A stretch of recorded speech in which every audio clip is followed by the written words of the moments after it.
Hello friends, welcome back. स्वागत है आप सभी का। तो इस चैनल पर हम आपको नेक्स्ट डे के लिए बताते हैं कि क्रूड ऑयल और यूएस ऑयल में क्या टारगेट रहेंगे और कौन सी ऐसी चीज़ें हैं जो कि इम्पैक्ट डाल रही हैं दोनों के ऊपर। तो चलिए शुरुआत कर लेते हैं कि 19 सितंबर 2023 को यानी कि ट्यूसडे को क्या रह सकता है क्रूड ऑयल और यूएस ऑयल में। तो दोस्तों यहाँ पर सबसे पहले हम बात कर लेते हैं कि पिछले जो हमने टारगेट दिए थे उनका क्या रहा। तो यहाँ पे काफ़ी गैप अप ओपन यहाँ पर हुई है क्रूड ऑयल, और उसके बाद हमारे जो ऊपर के जो टारगेट्स थे वो सारे के सारे यहाँ पर अचीव हुए हैं। साथ ही ऐसे ही यूएस ऑयल में भी हमारे जितने भी ऊपर के टारगेट्स है, यहाँ पर सबसे बढ़िया बात यही होती है कि गैप अप और गैप डाउन की जो प्रॉब्लम होती है वो यहाँ पर नहीं होती है, और हमें एक अच्छा मूव हमारे हाथ से नहीं छूटता। तो यूएस ऑयल में हमें अच्छा मूव देखने को मिला। जो गैप अप यहाँ पर हमें एमसीएक्स में देखने को मिला वो यहाँ पर कोई गैप अप नहीं था, और मूव बहुत बढ़िया था और ऊपर की तरफ को, और हमारे जो टारगेट्स है वो ऊपर की तरफ के सारे अचीव हुए हैं। तो अब हम यहाँ पे बात कर लेते हैं कि नेक्स्ट डे क्या चीज़ें रहेंगी जो कि इम्पैक्ट डालेंगी। और जैसा कि मैंने आपको पिछली वीडियो में भी बताया था कि बहुत ही बढ़िया यहाँ पर जो एनवायरनमेंट बना हुआ है क्रूड ऑयल के लिए, और जितनी भी चीज़ें हैं वो सारी की सारी पॉजिटिव हैं फिलहाल क्रूड ऑयल और यूएस ऑयल के लिए। क्योंकि यहाँ पर दो चीज़ें हो रही हैं। सबसे पहले तो सप्लाई घटती जा रही है। सप्लाई घटने का कारण है कि सऊदी अरेबिया ने प्रोडक्शन कट कर दिया है और फर्दर और ज़्यादा उसको एक्सटेंड कर दिया है। साथ ही रशिया ने भी अपना जो प्रोडक्शन है और अपने जो एक्सपोर्ट है दोनों को ही घटा दिया है, जिसकी वजह से क्रूड ऑयल को काफ़ी सपोर्ट मिल रहा है और वो अब ऊपर की ओर को मूव कर रहा है क्योंकि सप्लाई कम हो गई है। और उसी तरीके से जो डिमांड है वो भी कंटिन्यूसली बढ़ती जा रही है। डिमांड इसलिए बढ़ती जा रही है क्योंकि वर्ल्ड वाइड जो डाटा आ रहे हैं, इकोनॉमी जो हैं वर्ल्ड वाइड जो इकोनॉमीज़ हैं उनके जो डाटा आ रहे हैं वो काफ़ी अच्छे आ रहे हैं। जैसे कि यूनाइटेड स्टेट्स और यूरोपियन कंट्रीज़ के डाटा अच्छे आ रहे हैं, जिसकी वजह से यहाँ पर डिमांड इंडिकेशन मिलती है कि डिमांड जो है वो कंटिन्यूसली बढ़ रही है, जबकि सप्लाई जो है वो घटती जा रही है। और ये दो चीज़ें जो होती हैं, सप्लाई का घटना और डिमांड का बढ़ना, यही दो चीज़ें हैं जो कि इसको ऊपर की ओर को लेके जाती हैं। और अभी फ़िलहाल ये 10 मंथ के अपने हाई पर इस समय है। 10 महीने पहले ये इस लेवल पर ये था, तो काफ़ी हाइट पर है, और यहाँ पर रेजिस्टेंस भी इसे मिल सकता है और मिल भी रहा है फ़िलहाल। यहाँ पर आप देख सकते हैं कि ये गिरावट हमें देखने को मिली है, और गिरावट यहाँ पर हमें इस लेवल के बाद काफ़ी पूरा दिन भर यहाँ पर ये ऊपर की ओर को जाता रहा, और यहाँ से अब गिरावट हमें देखने को मिल रही है। अगर हम यहाँ पे 1 डे का टाइम फ्रेम यहाँ पर ओपन करते हैं, तो इस समय यहाँ पर आप देख सकते हैं कि एक तरह से ये डोजी की फॉर्म ले रहा है। एक डोजी की फॉर्म है क्योंकि जिस लेवल पर इसने अपनी ओपनिंग करी थी उसी लेवल के आसपास अभी ये नीचे को आ चुका है। तो इस वजह से यहाँ पे डोजी है, डाउन साइड की डोजी है, और मे बी हो सकता है कि ये जो है एक नीचे की तरफ को हमें मूव देखने को मिल सकता है यहाँ पर, क्योंकि काफ़ी ज़्यादा, हालांकि जो चीज़ें हैं वो सारी की सारी पॉजिटिव हैं, लेकिन उसके बावजूद भी यहाँ पर नीचे की तरफ को टेक्निकली, क्योंकि यहाँ पर लग रहा है कि ये नीचे की ओर को जा सकता है। उसके दो कारण हैं। सबसे पहला कारण है कि यहाँ पर प्रॉफिट बुकिंग हो सकती है। ये एक सबसे पहला कारण यहाँ पर हो सकता है, क्योंकि कंटिन्यूसली ये मूव कर रहा है ऊपर की ओर को, तो प्रॉफिट बुकिंग तो बनती है। तो इस वजह से प्रॉफिट बुकिंग यहाँ पर हो सकती है, जो कि इसको नीचे की ओर को लेके आ सकता है नेक्स्ट डे के लिए। और दूसरी जो एक और बहुत ही इंपॉर्टेंट चीज़ है वो ये है कि जैसे-जैसे यहाँ पर क्रूड ऑयल के जो है यहाँ पर सप्लाई घट ये बढ़ आई एम सॉरी सप्लाई यहाँ पर घटती जा रही है, और जो डिमांड है वो बढ़ती जा रही है, और क्रूड ऑयल और ऊपर की ओर को जाया जा रहा है। तो उसकी वजह से जो क्रूड ऑयल के जो प्राइसेज़ हैं वो इंक्रीज़ जो हो रहे हैं, उसका एक और खतरा अब बन रहा है। जैसा कि पहले यहाँ पर ये था कि इन्फ्लेशन थोड़ा-सा कंट्रोल में आ रहा था, और इन्फ्लेशन जब कंट्रोल में आ रहा था तो जो यूनाइटेड स्टेट्स है, उसकी जो फेड की मीटिंग है उसमें ये इंडिकेशन मिल रही थी कि क्योंकि हर चीज़ कंट्रोल में है, तो हो सकता है कि फेड अपने जो इंटरेस्ट रेट हैं उनको कम कर दे या फिर और ज़्यादा ना बढ़ाए। तो वो चीज़ एक डीएक्सवाई को थोड़ा-सा ठंडा कर रही थी, और अगर डीएक्सवाई ठंडा हो रहा था तो क्रूड ऑयल और ऊपर की ओर को जा रहा था।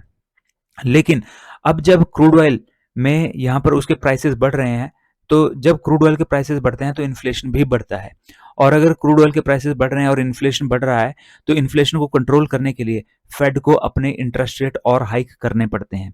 और अगर फेड अपने इंटरेस्ट रेट और हाइक करता है, तो उसकी वजह से डीएक्सवाई जो है कूल डाउन ना होकर के और ज़्यादा यहाँ पर ऊपर को जाएगा, और अगर डीएक्सवाई और ऊपर को गया तो क्रूड ऑयल जो है वो नीचे की ओर को जा सकता है। तो यहाँ पर ये भी अब एक फियर है, क्रूड ऑयल का कंटिन्यूसली ऊपर को जाना, प्राइसेस का बढ़ते रहना, वो इन्फ्लेशन को और ज़्यादा बढ़ा देता है। और फेड की अब मीटिंग इसी हफ्ते है और इसी हफ्ते उन्होंने डिसीजन लेना है अपने इंटरेस्ट रेट का। तो उसमें अगर उन्होंने इस चीज़ को कंसिडर किया तो वो अपने इंटरेस्ट रेट को हाइक कर सकते हैं, जिसकी वजह से क्रूड ऑयल नीचे को आ सकता है। तो यहाँ पर कल के लिए यानी कि 19 सितंबर के लिए ये दो नेगेटिव चीज़ें हो सकती हैं। सबसे पहले तो यहाँ पे प्रॉफिट बुकिंग हो सकती है और दूसरा यहाँ पर जो कि मैंने आपको अभी एक्सप्लेन करा कि इन्फ्लेशन का खतरा और ज़्यादा बढ़ रहा है, जिससे कि DXY और मजबूत हो सकता है, क्योंकि इंटरेस्ट रेट हाइक होने के और ज़्यादा चांसेस यहाँ पे बढ़ जाते हैं। तो ये चीज़ें हैं जो कि इम्पैक्ट डाल रही हैं क्रूड ऑयल के ऊपर और US ऑयल के ऊपर। अब हम बात कर लेते हैं कि हमारे जो टारगेट्स हैं वो क्या रह सकते हैं। तो ऊपर की तरफ को यहाँ पर जो हमारे टारगेट्स हैं, आप यहाँ पर ये जो फिलहाल एक रेड कैंडल की क्लोजिंग आ रही है, इस रेड कैंडल की क्लोजिंग अगर ये यहाँ पर एक फिलहाल ये क्लोजिंग होने दीजिए, अगर ये इस लेवल के नीचे ही क्लोज देती है अपना 7578, अगर 7578 के नीचे अगर क्लोजिंग देती है अपनी, तो फिर हमारा नेक्स्ट टारगेट यहाँ पे 7562 का रह सकता है। और 7562 के नीचे भी अगर ये रेड कैंडल की क्लोजिंग, 1 आवर वाली कैंडल रेड कैंडल की क्लोजिंग अगर आती है, तो फिर उसके बाद हमारा जो नेक्स्ट टारगेट है वो 7536 का यहाँ पर रह सकता है। और इसके नीचे भी अगर रेड कैंडल की क्लोजिंग हमें देखने को मिलती है तो नेक्स्ट टारगेट हमारा यहाँ पे 7513 का रह सकता है। और 7513 के नीचे भी रेड कैंडल की क्लोजिंग आती है तो नेक्स्ट टारगेट 7493 का यहाँ पर रह सकता है। जबकि ऊपर की तरफ के लिए अगर ये इस लेवल, इस एरिया को, ये जो एरिया है 7587 और 7578, इन दो के बीच का जो एरिया है, इसको अगर ये पूरी तरह ब्रेक नहीं कर पाती, यानी कि क्लोजिंग अगर इसके नीचे नहीं आती, अगर क्लोजिंग 7586 के ऊपर ही आती है, तो फिर उसके बाद मोस्ट प्रोबेबली ये वापस ऊपर की ओर को जा सकता है। और ये लेवल अगर ब्रेक होता है 7620 का, तो 7620 के ऊपर अगर ग्रीन कैंडल की क्लोजिंग आती है तो नेक्स्ट टारगेट हमारा रहेगा 7658 का। और इसके ऊपर भी अगर ग्रीन कैंडल की क्लोजिंग आती है तो नेक्स्ट टारगेट हमारा 7676 का रह सकता है। और दोस्तों कल एक और डाटा भी आना है, यूरोपियन कंट्रीज का CPI का डाटा आना है। अगर आप हमारा जो डाटा वाली हम वीडियो आपके लिए डेली लेकर के आते हैं, अगर आपने वो वीडियो नहीं देखी है तो आप इस वीडियो को जरूर देखिए और डेली देखा कीजिए, क्योंकि उसमें काफ़ी इंपॉर्टेंट जानकारियां होती हैं जो कि आपके नेक्स्ट डे के जो प्लान है क्रूड ऑयल का या किसी भी और तरह के फॉरेक्स करेंसी पेयर्स का या फिर नेचुरल गैस का, उन सब में आपके लिए काफ़ी हेल्पफुल होती हैं। तो अगर आपने वो वीडियो नहीं देखी है तो यहाँ पर आई बटन में आपको वीडियो मिल जाएगी, आप उस वीडियो को जरूर देखिए। और कल जो है एक इम्पॉर्टेंट डाटा आ रहा है, एक्चुअली दो इम्पॉर्टेंट डाटा आ रहे हैं। EU और USD का एक डाटा आ रहा है और EU और USD का यानी कि यूरोपियन कंट्रीज का डाटा है और CPI का डाटा है यानी कि इन्फ्लेशन का डाटा है। और अगर ये बढ़ा हुआ आता है इन्फ्लेशन का डाटा, हम टेलीग्राम चैनल पर आपको अपडेशन दे देते हैं। अगर आपने हमारा टेलीग्राम चैनल ज्वाइन नहीं किया है तो उसका लिंक भी आपको डिस्क्रिप्शन बॉक्स में मिल जाएगा, वहां से आप ज्वाइन कर लीजिए। तो अगर CPI का डाटा बढ़ा हुआ आता है कल, तो वो एक इंडिकेशन होगी कि यहाँ पर अब इन्फ्लेशन की वजह से यहाँ पर जो क्रूड ऑयल के कंटिन्यूसली प्राइसेस ऊपर जाने की वजह से इन्फ्लेशन पे खतरा आ गया है और वो चीज़ एक नेगेटिव चीज़ हो सकती है क्रूड ऑयल के लिए।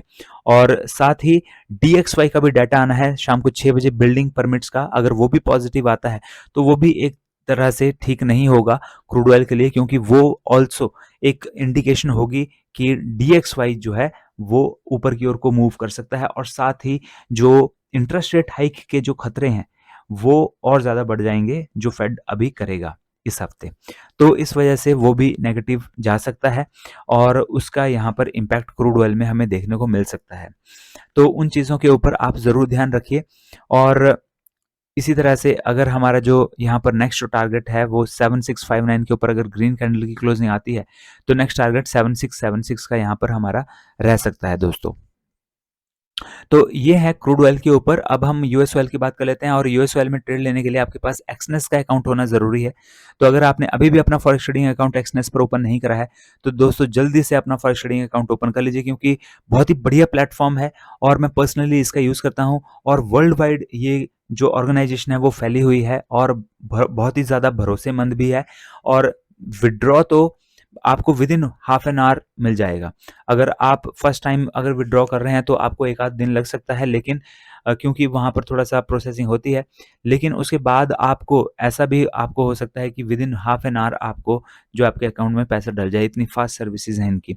तो बहुत ही बढ़िया प्लेटफ़ॉर्म है और अपना फर्स्ट ट्रेडिंग अकाउंट ओपन ज़रूर कीजिए। और क्रूड ऑयल में जब आप ट्रेड लेते हैं तो आपको हैवी मार्जिन रखना पड़ता है, लेकिन यूएस ऑयल में ऐसा कुछ भी नहीं है, आपको हैवी मार्जिन नहीं रखना पड़ता। 3.50 से आप शुरुआत कीजिए, 0.01 का लॉट लीजिए और ट्रेडिंग की शुरुआत कर लीजिए। बहुत ही बढ़िया प्लेटफ़ॉर्म है, तो आप इस पे अपना फर्स्ट ट्रेडिंग अकाउंट ओपन कीजिए। वीडियो के लिंक डिस्क्रिप्शन बॉक्स में आपको लिंक मिलेगा, सबसे ऊपर आपको डिस्क्रिप्शन पे सबसे ऊपर लिंक है इसका, उस पे क्लिक कर दीजिए और एक्सनेस का अकाउंट ओपन कर लीजिए। और दोस्तों आपकी हेल्प के लिए यहाँ पर वीडियोज़ भी बना रखी हैं, कैसे अकाउंट ओपन करते हैं, मनी ऐड करते हैं, विथड्रॉ करते हैं, वो सारी वीडियोज़ आपको यहाँ पर मिल जाएँगी। तो और दोस्तों यहाँ पर मैंने आपके लिए 5 ईएमए और ईएमए प्लस वीवैप, ये 2 स्ट्रैटेजीज़ हैं वो भी बनाई हुई हैं। आप उन वीडियोज़ को भी ज़रूर देखिए, 5 मिनट का टाइम फ्रेम की स्ट्रैटेजीज़ पर हैं और बहुत ही बढ़िया आपका जो यहाँ पर सक्सेस रेट है उसको वो बढ़ाएँगी डेफ़िनेटली, क्योंकि मैं पर्सनली उनका यूज़ करता हूँ और बहुत ही बढ़िया स्ट्रैटेजीज़ हैं और फॉरेक्स में तो बहुत ही बढ़िया चलती हैं ये। तो दोस्तों अब हम यहाँ पे बात कर लेते हैं कि यूएस ऑयल में हमारे जो टारगेट्स हैं वो क्या रह सकते हैं। तो यहाँ पर आप देख सकते हैं कि फिलहाल एक रेड कैंडल की क्लोजिंग यहाँ पर आ चुकी है।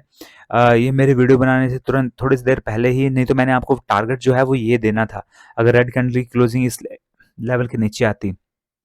तो यहाँ पर उसके अकॉर्डिंग यहाँ पर ये हमारा फर्स्ट टारगेट होता और अब तो लेकिन ये अचीव हो चुका है। लेकिन अगर इसके नीचे भी अगर रेड कैंडल की क्लोजिंग आती है तो नेक्स्ट टारगेट हमारा यहाँ पर ये रह सकता है, ये लेवल है 90.88 का डाउन साइड के लिए। और इसके नीचे भी अगर रेड कैंडल की क्लोजिंग आती है तो उसके बाद हमारा जो नेक्स्ट टारगेट है वो ये रह सकता है 90.65 का। और इसके नीचे भी अगर रेड कैंडल की क्लोजिंग हमें देखने को मिलती है तो फिर उसके बाद हमारा जो नेक्स्ट टारगेट यहाँ रह सकता है वो रह सकता है ये लेवल, यानी कि 90.46 का। तो ये हमारे लेवल्स हैं डाउन साइड के लिए। और ऊपर की तरफ को यहाँ पर अगर ये लेवल 91.22 के ऊपर अगर ग्रीन कैंडल की क्लोजिंग देखने को मिलती है तो फिर नेक्स्ट टारगेट हमारा यहाँ पर ये रह सकता है, ये लेवल यहाँ पर है, यहाँ पर ये लेवल है 91.41 का। और इसके ऊपर भी अगर ग्रीन कैंडल की क्लोजिंग आती है तो फिर उसके बाद हमारा जो नेक्स्ट टारगेट है वो 91.65 का यहाँ रह सकता है। और इसके ऊपर भी अगर ग्रीन कैंडल की क्लोजिंग आती है तो फिर हमारा यहाँ पर नेक्स्ट टारगेट जो है वो ये रह सकता है 91.86 का। तो ये हमारे टारगेट्स ऊपर की तरफ के लिए रह सकते हैं।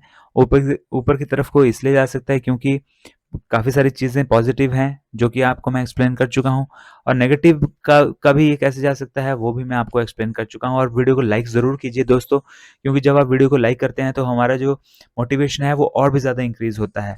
तो वीडियो को लाइक करना ना भूलें दोस्तों।